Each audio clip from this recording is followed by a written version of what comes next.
Fish on Fridays, I'm Al McCauley, and every August 6th, the Catholic Church recounts the Feast of the Transfiguration. Now, this is a wonderful moment in the life of Jesus, the ministry of Jesus, and in some ways, it's a pivotal moment where things transition for him in his ministry, particularly if you read Mark's Gospel. It happens in chapter 9 of Mark's Gospel, and it's almost as if everything in his ministry and his life leads up to that point, and then after the Transfiguration, here comes the final parts of his life as he travels to Jerusalem and then ultimately his suffering, death, and resurrection. You'll also find it in Matthew 17. But what's interesting about the Transfiguration is it gives us a glimpse into Jesus's humanity and his divinity. And so let's back up a little bit and take a look at this through the lens of one of the great artists in history. And I'm talking about Raphael, who painted his very final painting, and it was unfinished, but his very final painting in 1520 called the Transfiguration. And I think this piece of art goes a long way toward explaining a little bit about what the Transfiguration is and what it means for us still today. And if you notice, just at looking at this painting, you'll notice two things right away, that it's divided. There is like a horizon line, and to the north or to the top part, you see Jesus in his glory, and the bottom part, it's dark and it's chaotic. The two scenes are very interesting how they play out against each other. The top, of course, shows Jesus in his glory, and he's hobnobbing in the sky. Raphael has him floating in the sky with Moses and Elijah. Now, why those two? Moses is the great lawgiver. God gave him the 10 Commandments, and Elijah is the great prophet. And so since both of them represent the law and the prophet, it's almost as if to say Jesus fulfills both the law, the Jewish law, and the Jewish prophecy, that he is in fact the Messiah. And so it's an interesting Raphael does an interesting job of showing this, of demonstrating this. At the feet of Jesus, you'll see the three apostles that he took on this up the mountain with him to see the Transfiguration. There's, of course, Peter, James, and John. And to the left, as you look at this painting, you'll see two younger kids almost, and they're like, who are they? I don't remember hearing about them in the story, in the gospel. Their names are Justus and Pastor. They're two 3rd century martyrs, early church martyrs. They were children, they were brothers, and they were martyred during the reign of Diocletian, and he reigned until about the year 305. But Diocletian had a lot of Christians killed, and these two young men were martyred. And the church that was dedicated in their name, this painting was going to hang in it. And so that's why they were painted into the scene. That doesn't matter now.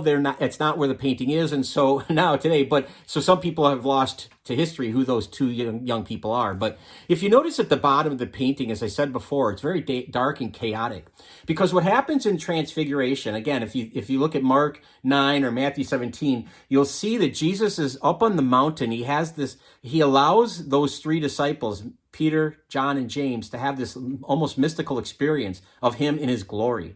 And his clothes are dazzling white, and there's a cloud, and there's a voice from heaven says, "This is my son, listen to him," and all that kind of thing. So there's a lot going on, and Peter doesn't know what to do, so he says, "Hey, Lord, this is great that we saw this. Let's build some tents. Let's just stay here for a moment. This is like a mountaintop moment. Let's just stay here. Let's forget about the world." And Jesus is like, no, we got to go down now. It's energized us. Now we got to go and do the mission that's in front of us. And for him, it meant going to Jerusalem and ultimately to his death.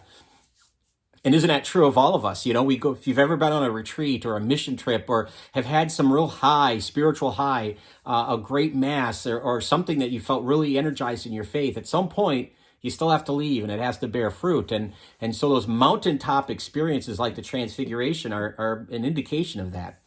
Now, if we look at the bottom part, the bottom half of this painting, you'll see off to the left as you look at it, almost cut diagonally through the bottom part, off to the left are the other 9 apostles. Okay, the 3 that are up there with Jesus on the mountaintop in the top part of the painting. Now the other 9 are in the bottom. And we know some of them. We know that Judas is the one in the top far left who's lurking in the shadows as if to foreshadow what he's going to do by betraying Christ.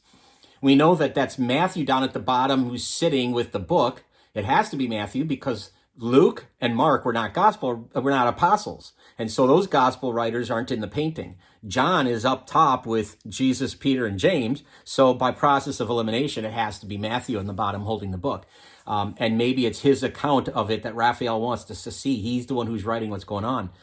But as Jesus comes down from the mountain with his apostles, he finds that the other 9 apostles have been dealing with this boy who's a demoniac. He's possessed by a demon. His parents have brought him to them to say, hey, can you do something for him? Can you cure him? You hang out with Jesus. Can you perform a miracle here? And if you notice how Raphael does this, they're all pointing in different directions. They don't know what to do. There's chaos because none of what they're doing seems to work to cure this young man of being possessed. In fact, if you look at all the people and all the figures in the bottom part of the painting, the only one that's looking up at Jesus or up to heaven is the demoniac himself, the boy, which is kind of interesting. Nonetheless, Jesus comes down and he's able to cure this young boy. But you see what Raphael has done here. He has talked about shown us the glory of God, the divinity of God in the top part, but also the humanity, that Jesus has to come down the mountain and he has to live his human life and go on with his mission to fulfill the will of God, which is to suffer, die, and ultimately to rise. So in this whole scene, we see both, again, his divinity and his humanity.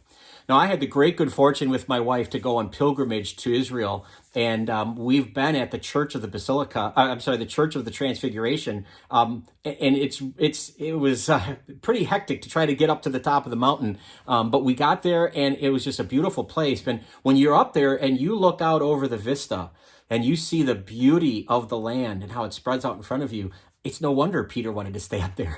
I mean, it's gorgeous. You can't, from that vantage point, you can't see the dirt and the violence and the greed and all the sinfulness that's going on. It just looks peaceful and serene, and who wouldn't want to stay in that? But ultimately, we're called to go beyond our mystical and our spiritual into the physical world to be Christ, his hands and his feet and his mouth to the world, and to try to bring the kingdom of God about, to help Jesus bring about the kingdom of God in our own time. So anyway, that's the Transfiguration through the lens of Raphael. Wonderful painting. I hope you've enjoyed this, and if you feel like sharing this content, we would appreciate that. That'd be great. We'd love it if you would subscribe to our to our YouTube page. Follow us on Facebook.